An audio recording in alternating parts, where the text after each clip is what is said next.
or a new shirt to sweat it out. To support the white man. Just to support the European.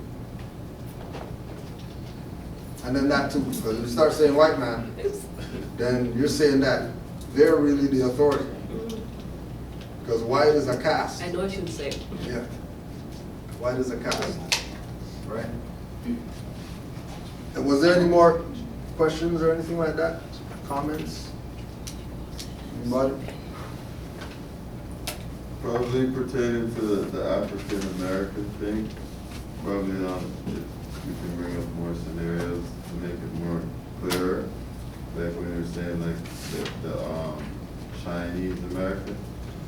If we say Asian American, then it kind of doesn't put them anywhere. I don't know how to use that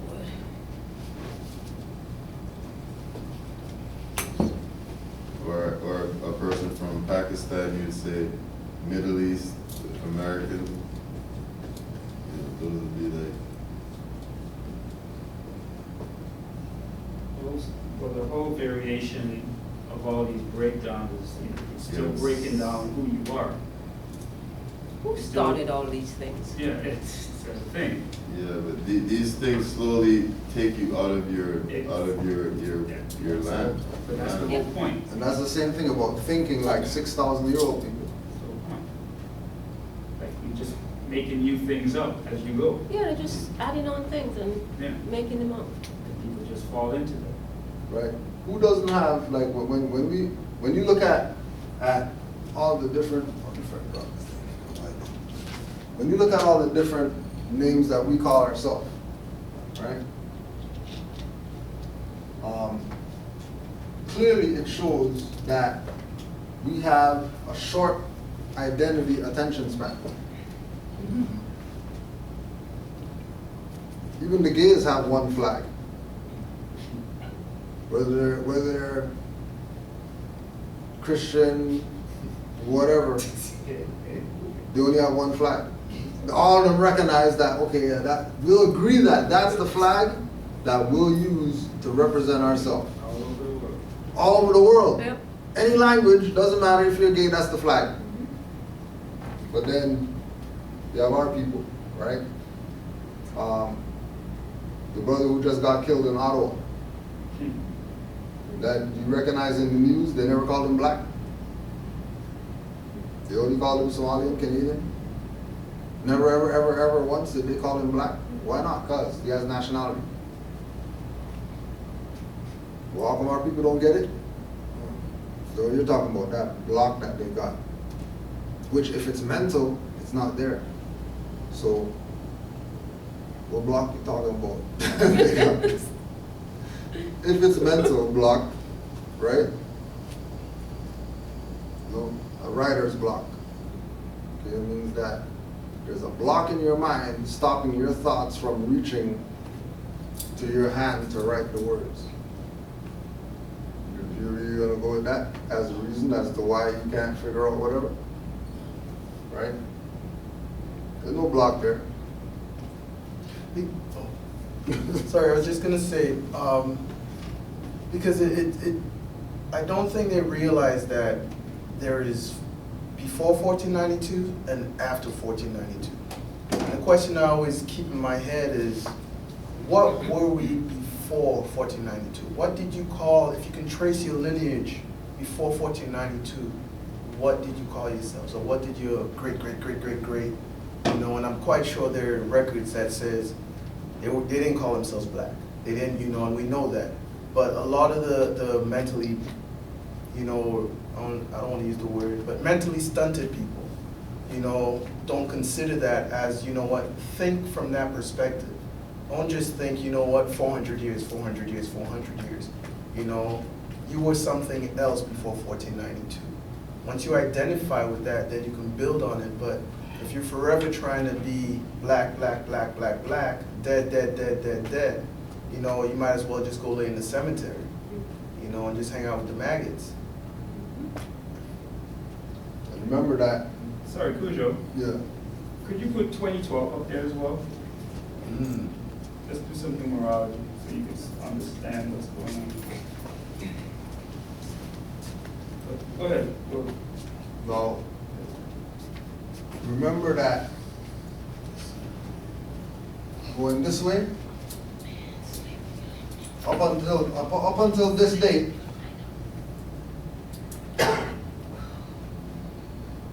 from this date to this date is where the mental and physical slavery manifested. Okay? So from here, from this time forward, it was about getting you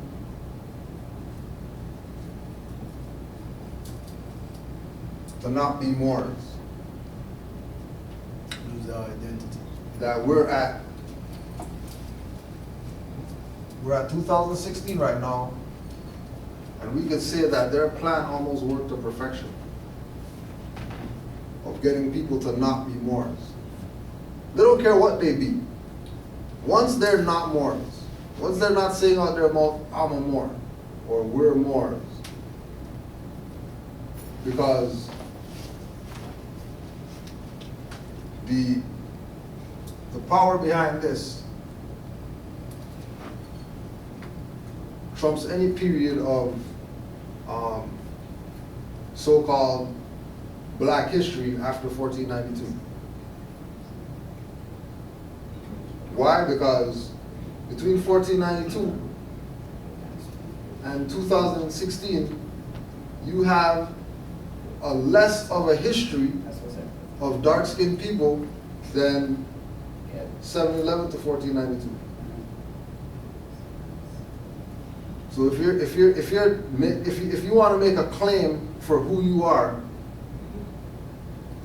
you can't skip over this 800 years right here and tell me about some stuff that's over here. So why are you skipping these people? What's the purpose of jumping over this gap? We're coming out of slavery. So we're coming out of slavery, and then there are ancient Egyptians and Canaanland. We're coming out of slavery over the ancient Africans of Timbuktu and whatever. Missing Yeah, but link. like, why are you skipping over this? Why are you moving from slavery to retrace yourself, skip over 800 years of Moorish history to go into a history before you were called Moors? Because it's all about detaching people from the Moors. Just like Carter G. Woodson, if there's no door, the so-called black man would make a door for him to go out, instead of using the door that's already there, because that door is reserved for his white master, so he has to go make his own door, instead of just using the goddamn door that's right there already.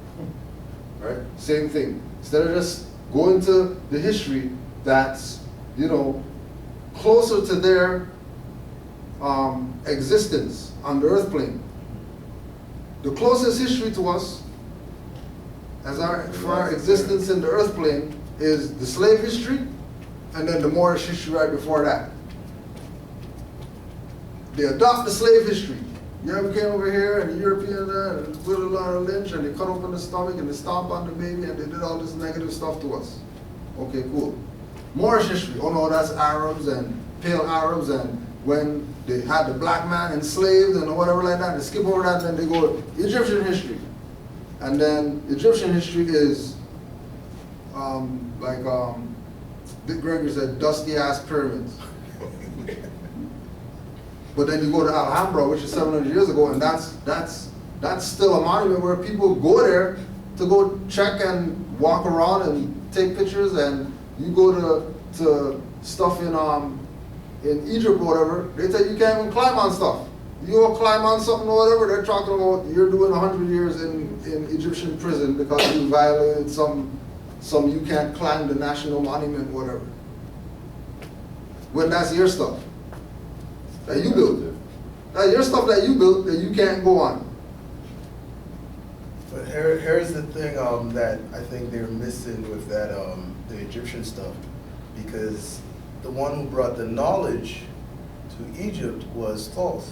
Right. Hermes. And Hermes came from the Atlantis Islands.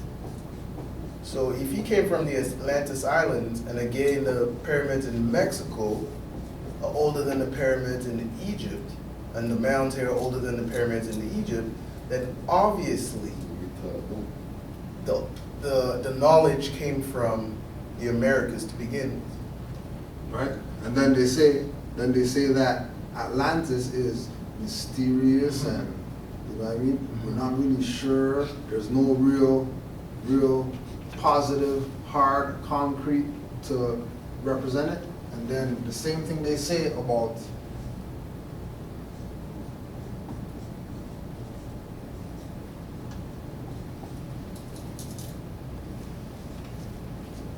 Thoth, which is Thoth, which is Tahuti, which is Hermes, right?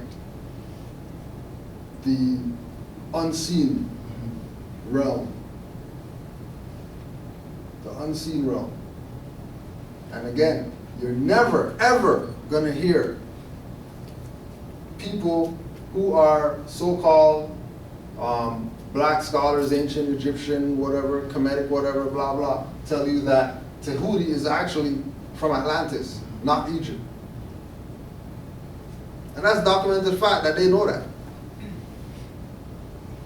And they're never going to tell you about Indiana Jones is real, about the explorer who found all the stuff in the Grand Canyon that was Egyptian. And they found all this stuff that's quote-unquote Egyptian in the Grand Canyon. Why is there Egyptian stuff in the Grand Canyon? Well, because the Egyptians came over here and then, like, why would they come over here if the stuff's here?